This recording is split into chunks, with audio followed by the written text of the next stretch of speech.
Greetings fellow guitar players, my name is Jack Jennings. Welcome to this course about Raag Malkauns. It's a rag that everyone in Indian classical music seems to be very fond of. As soon as you mention it or mention the possibility of playing it or say that you've heard a famous musician play this rag, there's almost an immediate recognition of, oh, that must have been special.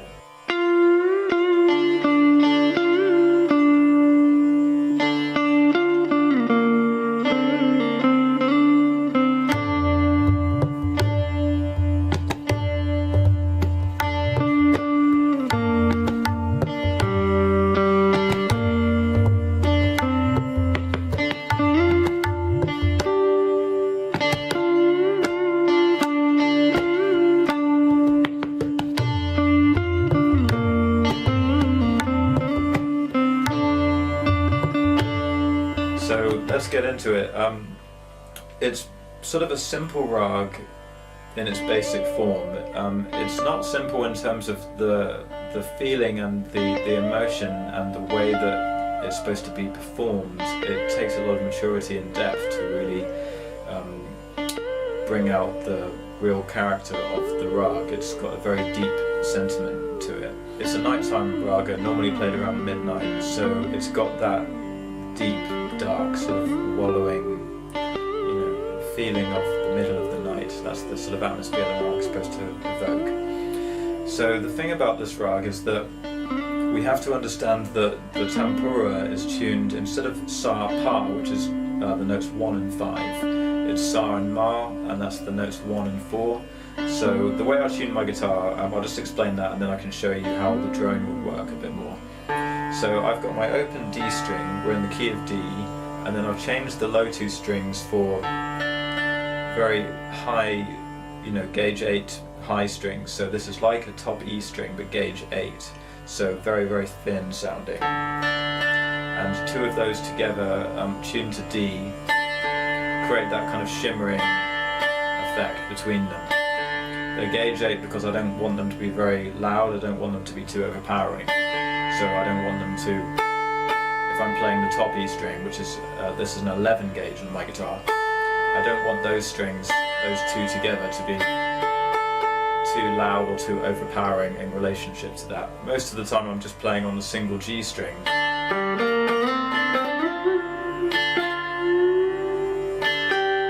So that string has got a lot more output than those Chikari strings, so that's why they're thinner, a thin gauge. So they're tuned to D, and that's the kind of setup that we have on a sitar. It's sort of similar to a sitar. And then the open string is tuned to a G, so I'm in standard tuning from the sort of 4 strings up. That's just standard tuning, so that would be like a D minor chord, D5 chord. So the way to understand the tuning of the drone is that instead of having a sa and pa in the drone, like a 1 and 5, it's got a sa and ma, which is a 1 and 4, so 1, 2, 3, 4, or sa, re, ga, ma. So that open G string, that's in the drone. So there's a few rags like this, like Bhageshri, Rageshri, Malkauns is one of them as well. So what that does is it kind of creates the sense of G being a dominant note. It almost sounds like G is the tonic, because if you play a G, if you imagine that would be 1, then if you go up a fifth from there, 1, 2, 3, 4, 5, then you get a D again. So the relationship from G to D is a fifth. And that has the most powerful relationship in terms of, a power chord, and it's the, the fundamental, and then the overtone series gives you the fifth. So the fifth always makes you feel, when you have the first and the fifth together, it always kind of points to that note and makes it sound like that one is the root. So when you've got a relationship of 1 and 5, it always makes the 1 sound stronger. So if G was 1, then D would be 5. So that's why G sounds so powerful, sounds so rooted. But because of the Indian system, sa is still the most prominent note in a sense. So that D, we still have a very strong focus around the D being the tonic. So G is also sort of standing up a bit and saying, hey, I'm the tonic, but then we consider Sa, D in this case, to be the real fundamental tonic. So it's almost got a little bit of a dual tonality thing going on. It's D, but at the same time it's G, you know. So it's really just, it sounds like a minor pentatonic scale. When I play through the notes of the Raag, if I play just from G to G, then that sounds like a minor pentatonic, but we focus so much on the G, we focus on that D, so you can kind of hear it in slightly different ways, you know. So this is the interesting thing about the Raag, and I think what gives it actually this kind of depth of mood is that there's a sort of a simple yet striking complexity just to the sense of tonal center. Okay, so let's just look at the notes of the Raag. So it's a Sa, D, and then a Kormal Ga, which is like a flat third or F note. And then there's the G, which is Ma, which is a fourth if we're counting from D. And then that's a Kormal Da. So we've skipped over Pa. There's no Pa, or there's no fifth in relationship to D. So there's no A anywhere. So we go straight to that Kormal Da, which is a flat 6, and that's a B flat note. And then there's a Ni, Kormal Ni, which is a C note, and that would be a flat 7 in relationship to D. So I'm always going to be calling out the intervals in relation to D, just so it's, you know, not confusing. So it's a 1, flat 3, 4, flat 6, flat 7, 1, or Sa, Ga, Ma, Da, Ni, Sa. And the flattened notes, the Ga, Da, and Ni, all of those are flattened. So that's a nice position just to play the scale in that octave. We can also play it on the single D string. Okay. So it's Sa, Ga, Ma, Da, Ni, Sa, Sa, Ni, Da, Ma, Ga, Sa. Same thing again. So we can just play through all of those different sequences in a scale exercise in a moment, just to put it into a good practice regime. I'm going to give you 2 different ways to play each octave, because it's really useful to have slightly different ways to work around the string changes, and you can either play it completely linear on one string, or you can do a string change just so you're, you know, you can reach between the different registers, different parts of the octave a bit more easily. The thing about doing the one string on a pentatonic kind of scale like that is that it's hard to maybe,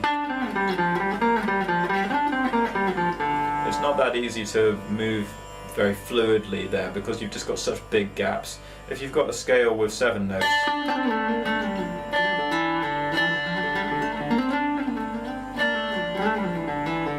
then you've got more notes to play, so it's almost like you've got more options and more different places to move your fingers into when you're playing on one string. So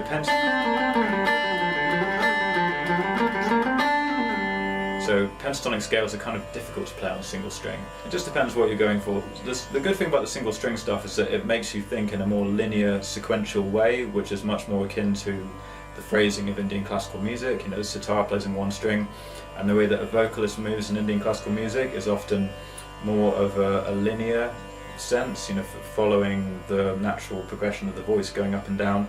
So they're not thinking so much about the technical aspects of kind of string changes, which tend to make you phrase in a certain way. So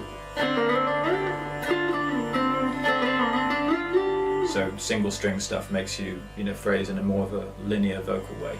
So now moving on to the next octave, the single string position with G going from here to here would be Sa, Ga, Ma, Da, Ni, Sa, which is your 1, flat 3, 4, flat 6, flat 7, 1. So 7, 10, 12, 15, 17, 19, 19, you can really just picture all of those dots, because you've got 7th fret dot, skip the 9th fret dot, so 7, 10, and then it's just all of those dots going up, 12, 15, 17, 19. Okay, so again, it's difficult on a single string to do a great deal with pentatonics. So a good way to play that with 2 strings is 12 on the D string, and then 15, 17 on the D, so Sa, Ga, Ma, and then a Da, Ni, Sa on the G string like before, Sa, Ga, Ma, Da, Ni, Sa. So that's the same as Sa, Ga, Ma, Da, Ni, Sa, Sa, Ga, Ma, Da, Ni, Sa. Yeah, so 3 notes on the D string, and then 3 notes on the G string completing the octave. So that's probably the best shape really, here and here. And then to do the next octave, we're going to use more of a pentatonic box. Now if you had 22 frets on your guitar, which most Strats do, this is an old Strat so it's only got 21. If you had 22, then you could play that high D there on the top string, but I'm playing 19, and then I'm playing at 18, 20 on the B, 18, 20 on the top E, and then a whole step bend up to what would be 22nd fret. So Sa, Ga, Ma, Da, Ni, Sa, Sa, Ni, Da, Ma, Ga, Sa, Sa, Ni, Da, Ma, Ga, Sa. And you can play that with a 2-string pattern here. There's quite a few ways to play that. That's worth trying as well. So Sa, Ga, Ma, Da, so that's a 15, 18, 15, 18 on the top 2 strings. So that's a 15, 18, 15, 18 on the top 2 strings, and then you go up to your 20 on the top, and then that bend again. So Sa, Ga, Ma, Da, Ni, Sa, Sa, Ni, Da, Ma, Ga, Sa.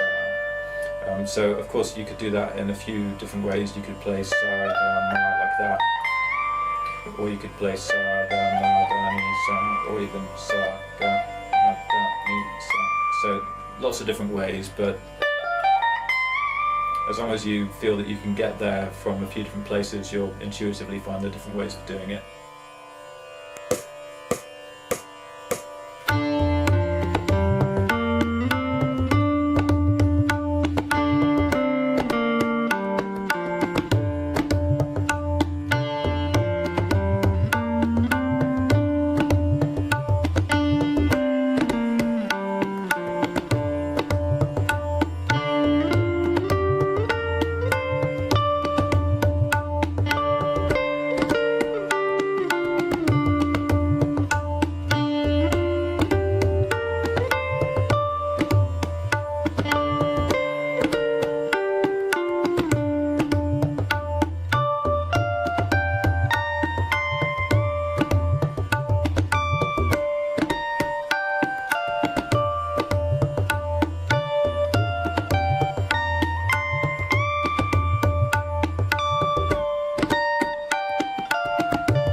Thanks very much for watching this video, and if you enjoyed it, check out the rest of the course. It's available on Patreon.